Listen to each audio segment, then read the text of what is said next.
Sunrisers হায়দ্রাবাদের বিপক্ষে হেরে আইপিএল এর প্লে অফের রেস থেকে বিদায় নিল ধোনির Chennai Super Kings. Do or die ম্যাচে মুখোমুখি হয় হায়দ্রাবাদ এবং চেন্নাই। যারা হারবে তারা বাদ পড়বে, আর যারা জয় পাবে তারা টিকে থাকবে প্লে অফের লড়াইয়ে।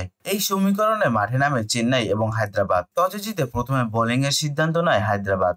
প্রথমে ব্যাট করতে নেমে চেন্নাই ইনিংসের প্রথম বলে উইকেট হারায় শেখ রাশেদের। স্যাম কারান ফেরেন মাত্র 9 রান করে, তবে উইকেটের এক পাশ আগলে রেখেছিলেন আয়ুষ মাত্রে। 19 বল থেকে 30 রান করে প্যাট কামিন্সের বলে ক্যাচ তুলে দিয়ে পেভিলিয়নের পথ ধরেন আয়ুষ। চেন্নাই পাওয়ার প্লেতে ভালো শুরু পেলেও নিয়মিত বিরতিতে উইকেট হারাতে থাকে। রবীন্দ্র জাদেজা, দীপক হুডা, ধোনি সবাই ছিলেন এই দিন ব্যর্থ। তবে চেন্নাইয়ের হয়ে ঝড় তুলেন ডেওয়াল ব্রাভিস। 25 বল থেকে 42 রান করে হর্ষল প্যাটেলের বলে ক্যাচ তুলে দিয়ে পেভিলিয়ন পথ ধরেন ব্রাভিস।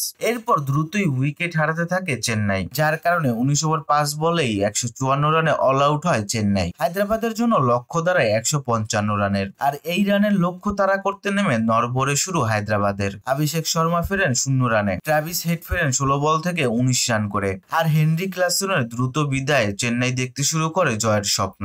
কিন্তু ঈশান কিষান এবং অনিকেত বর্মার পার্টনারশিপে ঘুরে দাঁড়ায় হায়দ্রাবাদ। 34 বল থেকে 44 রান করে আউট হন ঈশান কিষান, আর অনিকেত বর্মা ফেরেন 19 রান করে। তবে এরপর কামিন্নু মেন্ডিস এবং নীতিশ কুমার রেড্ডির পার্টনারশিপে সহজেই জয় তুলে নেয় হায়দ্রাবাদ, আর চেন্নাইয়ের বিপক্ষে 5 উইকেটের জয় তুলে নিয়ে প্লে অফের রেসে টিকে থাকলো হায়দ্রাবাদ। তবে প্লে অফ নিশ্চিত করতে হায়দ্রাবাদকে জিততে হবে সবগুলো ম্যাচ।